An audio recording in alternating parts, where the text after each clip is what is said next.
Hello friends, आज का जो टॉपिक है that is based on the numerical of quantization of charges. ठीक है, तो let's start with the first numerical. A comb draw through a person hair on a dry day causes 10 to the power 22 electrons to leave the person's hair and stick to the comb. Calculate the charge carried by the comb. तो question में क्या लिखा हुआ है कि भाई एक person dry day पे कॉम करता है तो 10 to the power 22 electron comb पे स्टिक हो जाते हैं। ठीक है, तो कॉम के ऊपर चार्ज कितना आया आप समझ रहे हो कि नहीं। 10 टू द पावर 22 इलेक्ट्रॉन जब इस पर्सन ने कॉम से हेयर कॉम किए, ठीक है, तो वो जो 10 टू द पावर 22 इलेक्ट्रॉन्स है वो हेयर में से कॉम पे चले गए। ठीक है, तो कॉम पे अगर 22 power 10 to the power 22 electrons अगर कॉम पे जाते हैं तो 10 टू द पावर 22 इलेक्ट्रॉन मतलब कितना चार्ज गया। तो आपको नंबर दिए और आपको चार्ज ढूंढना है। ठीक है, तो यहाँ पे let us write down n is equal to 10 to the power 22। Got that? So these are the number of electron which is given to you. Okay, so if the number of electron is 10 to the power 22, then how much charge is there? So the quantization condition that we have to utilize over here, so q is equal to ne. ठीक है, अगर number दिए है तो आप charge ढूंढ सकते हो, चार्ज दिया है तो आप नंबर ढूंढ सकते हो। ओके, इसको बिल्कुल क्लियर कर दीजिए आप लोग कि ये जो आपको 10 टू द पावर 22 बोला वो चार्ज नहीं बोला, वो नंबर ऑफ इलेक्ट्रॉन्स है। ओके, तो जितने नंबर ऑफ इलेक्ट्रॉन्स होते हैं उतने चार्ज नहीं होता। Okay, what we have to do, we have to simply utilize this equation. n की जगह पे 10 to the power 22 and charge of electron, एक इलेक्ट्रॉन का कितना चार्ज होता है 1.6 into 10 to the power minus 19 coulomb. ठीक है, तो अगर मैं 10 टू द पावर 22 को इसके साथ मल्टीप्लाई कर दूँ तो मेरा जो चार्ज आएगा वो चार्ज की वैल्यू कितनी आएगी, तो ये आएगी 1.6 into 10 to the power 3 coulomb. तो इतना जो चार्ज है, इतना जो चार्ज है वो कहाँ चला गया, कहाँ चला गया, कॉम पे चला गया। ठीक है, कितना चार्ज चला है, कॉम पे चला गया। तो ये जो चार्ज था वो क्या था, ये चार्ज था वो इलेक्ट्रॉन थे, मतलब ये जो गया वो कौन गया, इलेक्ट्रॉन गए। ठीक है, तो for electron what I have to do, तो I can say that the charge on कॉम is equal to minus 1.6 into 10 to the power 3 coulomb. अब ये माइनस क्यों लगा है यहाँ पे कि इतना चार्ज गया, आपने चार्ज ढूंढ लिया लेकिन हमें चार्ज देखना पड़ेगा कौन सा चार्ज होगा, पॉजिटिव होगा कि नेगेटिव का। तो आप अगर आपके इलेक्ट्रॉन हेयर में से कॉम में चले गए तो आपका कॉम कैसा हो गया, नेगेटिवली चार्ज हुआ कि नहीं हुआ, एक्सेस ऑफ इलेक्ट्रॉन आया उसके पास। ठीक है, आपके हेयर में से आपका जो इलेक्ट्रॉन्स थे 10 टू द पावर 22 वो कहाँ चले गए, कॉम पे चले गए। तो कॉम के ऊपर इलेक्ट्रॉन ज़्यादा आ गए तो कॉम का चार्ज क्या हो जाएगा, कॉम पॉजिटिव नेगेटिव चार्ज हो जाएगा। ठीक है, उसके ऊपर इलेक्ट्रॉन ज़्यादा आ गया तो कौन सा चार्ज हो जाएगा, नेगेटिव चार्ज। तो just we have to mention the negative sign by magnitude doesn't matter, but this minus sign indicate that this is excess of electrons, कि भाई कॉम के पास एक्सेस ऑफ इलेक्ट्रॉन हो गया, कॉम के पास electrons ज़्यादा आ गए। ठीक है, कहाँ से आए, तो हेयर में से ट्रांसफर होकर आए। ठीक है, तो ये बहुत बेसिक सा क्वेश्चन था जो क्वांटाइजेशन के ऊपर बेस्ड था। एक और क्वेश्चन सॉल्व करते from the same topic, a very important question. This question is from your NCERT textbook. If the body gives out a 10 to the power 9 electron every second. ठीक है, तो यहाँ पे भी डेटा लिख लेते हैं कि भाई n कितना दिया हुआ है, 10 टू द पावर 9 इलेक्ट्रॉन्स, इतने इलेक्ट्रॉन दिए। अभी क्या बोला हुआ है, body gives out the 10 to the power 9 electrons every second. ठीक है, how much time is required to get a total charge of 1 coulomb from it. ठीक है, मान लो एक बॉडी, मान लो ये पेन है, ठीक है, ये बॉडी है, इस बॉडी पे हर सेकंड में 10 टू द पावर 9 इलेक्ट्रॉन चले जाते, निकल जाते इस बॉडी से। आप समझ रहे हो कि नहीं, इस बॉडी में से 10 टू द पावर 9 इलेक्ट्रॉन्स हर सेकंड में चले जाते। तो इस बॉडी में से 1 कूलम चार्ज निकलने में कितना टाइम लगेगा, आप समझे, 1 कूलम चार्ज निकलने में कितना टाइम लगेगा। ठीक है, तो 1 कूलम चार्ज निकलने में कितना टाइम लगेगा ये हमें ढूंढना पड़ेगा। ठीक है, तो पहले ये ढूंढ लेते हैं, यहाँ पे इसको ध्यान से समझिए कि भाई 10 टू द पावर 9 इलेक्ट्रॉन निकल रहे। ठीक है, इन्होंने इलेक्ट्रॉन निकलने के लिए बोला है। और पूछा चार्ज के लिए, जो डेटा दिया हुआ है वो इलेक्ट्रॉन्स के टर्म में दिया हुआ है और जो ढूंढने को बोला है वो चार्ज के टर्म्स में बोला हुआ है। तो 10⁹ इलेक्ट्रॉन मतलब के चार्ज कितना होगा वो? अगर 10⁹ इलेक्ट्रॉन एक सेकंड में निकल रहे तो इसका मतलब एक सेकंड में कितना चार्ज निकल रहा है वो हमें ढूंढना पड़ेगा पहले। ठीक है, तो हम ऐसा लिख लेते हैं कि भाई charge given out by body in 1 second. ठीक है, एक सेकंड में अगर 10⁹ इलेक्ट्रॉन निकल रहे हैं तो कितना चार्ज निकल रहा है? तो चार्ज निकालने के लिए हमें क्या करना पड़ेगा? Quantization equation. ठीक है, तो Q बराबर NE, तो ये 10⁹ है और ये 1.6 इंटू 10⁻⁻19 कूलम। ठीक है, तो इसका आंसर क्या आएगा? 1.6 इंटू 10⁻10 कूलम।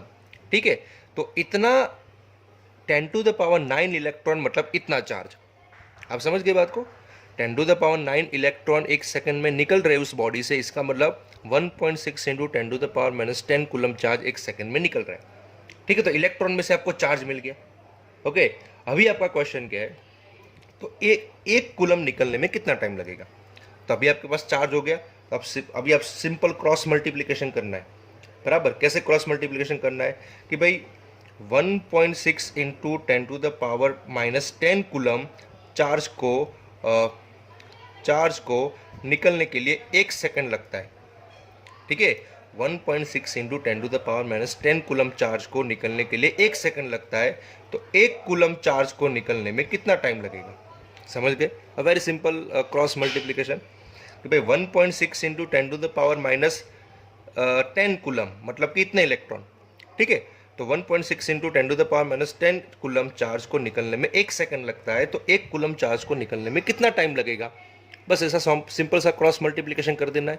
ठीक है, तो यहाँ पे आप कैसे यूटिलाइज करोगे? तो क्या आएगा आंसर? क्या करोगे? It is nothing but the 1 into 1 divide by 1.6 into 10⁻10।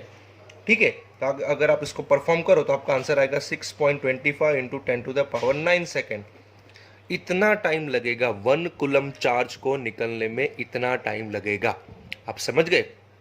तो 1 कूलम चार्ज को निकलने में इतना टाइम लगता है। इसको और अच्छे से अगर हमें लिखना है, बराबर, तो इसी चीज़ को अगर हम ईयर वगैरह में कन्वर्ट कर दे तो कैसे कन्वर्ट कर सकते हैं? इसको डिवाइड कर दो, बराबर, 365 दिन मल्टीप्लाई बाय 2400 घंटे मल्टीप्लाई बाय 3600 सेकेंड। ठीक है, तो ये ईयर में कन्वर्ट हो गया, तो ईयर में कन्वर्ट हो जाएगा तो आंसर कितना आएगा? इसको अगर आप परफॉर्म करो तो you will get the answer is nearly equal to 198 years. 198 years लगेंगे इतने चार्ज को निकलने में। आप समझ रहे हो? इतने चार्ज को निकलने में, 1 कूलम चार्ज को निकलने में 198 ईयर्स लगेंगे।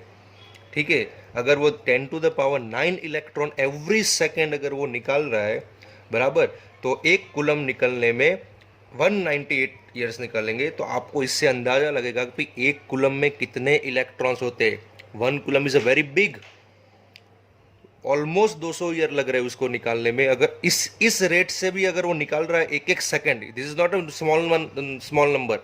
ठीक है, बराबर, तो आप समझ सकते हो कि एक कूलम के अंदर कितने चार्ज होंगे। आप ये कैलकुलेट कर सकते हो। कैसे कैलकुलेट कर सकते हो कि भाई 1 कूलम में कितने इलेक्ट्रॉन चार्ज होगा, अगर 1 कूलम में कितने नंबर्स होंगे, तो अगर आपको करना है तो क्या करेंगे? 1/1.6 इंटू 10⁻19 कूलम अगर आप करोगे तो आपको आंसर मिल जाएगा। ठीक है, सो ये आपको समझना है कि this is very big unit, very big in number. Okay, 1 coulomb is. एक और न्यूमेरिकल परफॉर्म करते हैं from the same topic, quantization of charge, again from the NCERT text book.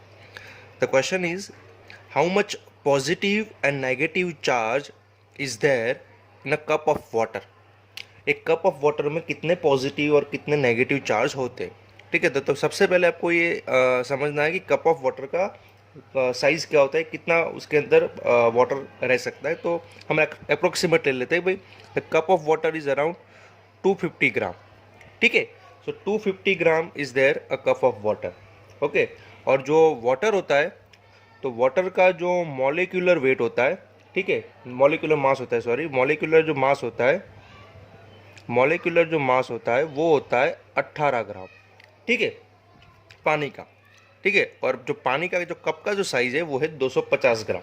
Okay, तो हम आपको सबसे पहले क्या करना पड़ेगा कि भाई आपको ये पता है that in 18 gram of water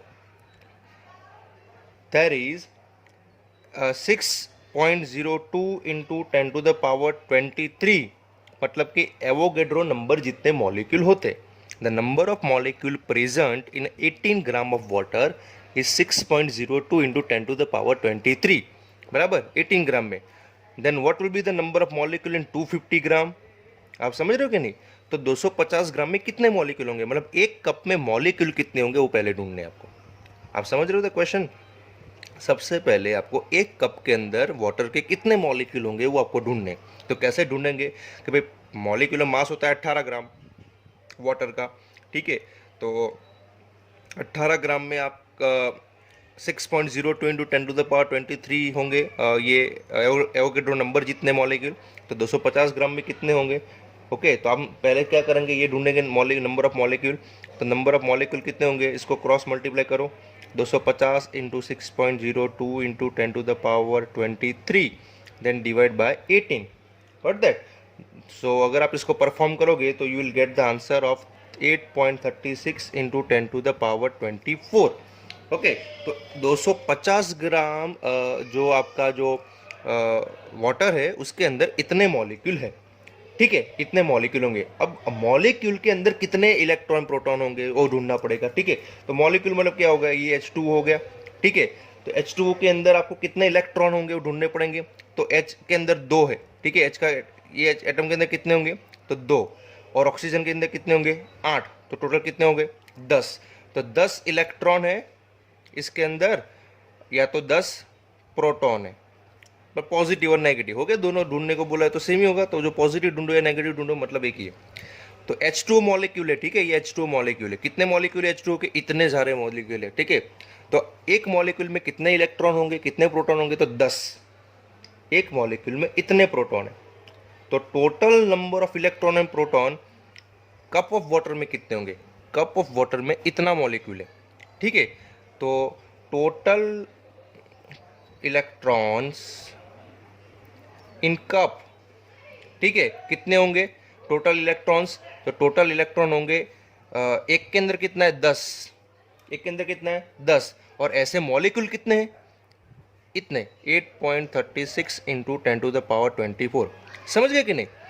एक कप में इतने मॉलिक्यूल है, एक मॉलिक्यूल में इतना इलेक्ट्रॉन है, तो इतने मॉलिक्यूल में कितने इलेक्ट्रॉन हुए, बस सिंपली मल्टीप्लाई कर देना है, ठीक है। तो आपका आंसर क्या आएगा, ये आपका आंसर आया ये 8.36 इंटू 10⁻25, गॉट दैट।